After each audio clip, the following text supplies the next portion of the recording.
Bonjour. À la librairie Nord-Racine d'Auvergne, nous avons accueilli Antonin Malroux qui nous a présenté ses livres Un soleil pour chaque jour et Marie Desadret. Antonin Malroux, bonjour. Bonjour. Vous êtes à la librairie Nord-Racine d'Auvergne pour dédicacer vos deux derniers livres Un soleil pour chaque jour et Marie Desadret. Pourriez-vous nous faire une brève présentation de ces deux livres? Alors on va commencer par Marie Desadret. C'est une reprise en poche. Marie Desadret, il y a un personnage qui m'avait accroché. S'ils n'existent pas, je les provoque. Ils sont des fois plus jolis que la réalité, des fois moins. Voilà, c'est une jeune fille, 14-15 ans, qui travaille dans une ferme dans le Cantal, dans le village des Adrets. Plus elle grandit, plus elle est belle. Et évidemment, il y a des garçons qui l'ont repéré. Et notamment un qui voulait réussir à sortir avec elle, vous voyez ce que je veux dire. Et un jour, il la ferme dans une grange où elle travaillait. Voilà, et là, il veut en profiter. Seulement, cette petite, elle s'est défendue fortement. Et il a dû quitter les lieux. Il n'a pas aimé. Et il a mis le feu à la grange. Et ce sont des voisins qui, voyant de la fumée qui s'échappait de la grange, se sont approchés, ont vu, ont ouvert la porte et ont récupéré Marie, qui était vraiment le visage bien brûlé. Un soleil pour chaque jour. Mon dernier ouvrage paru chez Kalman Levy en septembre. C'est une magnifique histoire, du genre d'histoire qui se loge dans les villages des campagnes. Ça se passe du côté de Murat, d'ailleurs. Un jour, un homme est interpellé et on lui dit « faudrait que tu viennes me voir à la maison ». Bon. Effectivement, tout au long du chemin, il lui explique que son ancienne amoureuse de quelques années, elle a une petite fille qui est sa fille et qu'il ignore totalement. Ça va être la rencontre avec cette petite fille de 5 ans et de cet homme qui ne savait pas qu'il avait cette fille. Et là, c'est une rencontre difficile, agréable, mais très difficile à négocier parce que ce monsieur, il est marié, il va avoir un enfant. Et c'est un monsieur qui a 2 frères, ils sont en train de partager la ferme familiale. Enfin, il y a beaucoup de problèmes. Et arrive ce problème en plus. Voilà.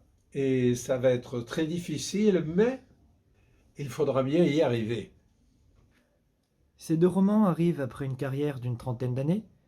En quoi, après tout ce temps, se démarque-t-il par rapport à vos œuvres précédentes? Se démarque-t-il? Je ne sais pas s'il s'en démarque, mais quand une idée vous vient, on la veut bien sûr nouvelle, on ne veut pas repenser à tout ce qu'on a écrit, et il y a tant de sujets, surtout dans mon Auvergne et principalement dans le Cantal où tous mes romans se passent, il y a assez de choses qui s'y passent, soit dans les familles, soit toutes ces campagnes, le contact avec la nature, le contact avec les animaux, le contact avec les ancêtres, les grands-parents qui vivent souvent avec les enfants, avec les petits-enfants. Tout ça, c'est d'une richesse et moi, c'est la mienne. C'est là que je vais piocher tout ce qui est tendresse, affection et amour pour ces gens qui ne sont plus. Et j'essaye de mettre dans mes personnages la sensibilité dont j'ai bénéficié au travers de ma toute jeune vie. Tous mes livres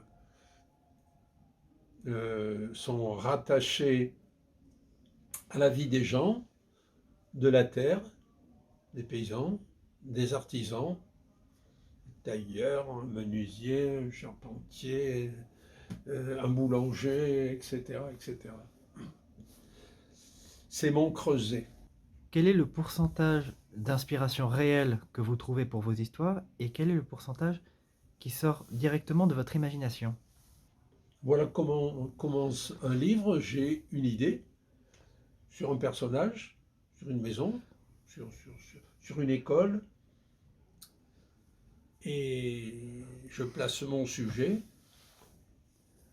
Je pense savoir comment je vais m'emmener ma petite histoire, et au fur et à mesure où l'histoire se construit, j'ajoute de nouvelles intentions au personnage, de nouvelles finalités, j'améliore tout au long de la construction de mes livres. Alors l'imagination, il en faut pour meubler l'écriture, ça ne vient pas comme ça, il faut trouver un... C'est comme quand vous faites un bouquet de fleurs, vous avez un paquet de fleurs, vous commencez par là, là, le rouge devant, derrière, le jaune, le bleu, vous faites un bouquet complet et vous l'arrangez au fur et à mesure en le construisant. Je pense que ça pourrait ressembler à ça, une fabrication de livres. C'est quand même plus long. Donc peut-on considérer que le cadre rural de terroir que vous utilisez peut servir de modèle accueillant toutes sortes d'histoires? Je le pense, dans la mesure où ça reste dans un cadre rural, mais ça ne veut pas dire pas intelligent, parce que les gens de la ruralité que j'ai fréquenté et dont je suis, on a chacun suivi un chemin, les uns comme ceci, les uns comme cela, les partis, beaucoup d'Auvergnats partaient pour travailler à Paris. Moi, je n'ai pas voulu aller à Paris. Et revenaient à la retraite pour reprendre, habiter dans la maison des parents ou des grands-parents. Donc il y a un départ de la vie rurale et il y a un retour de presque toutes les familles.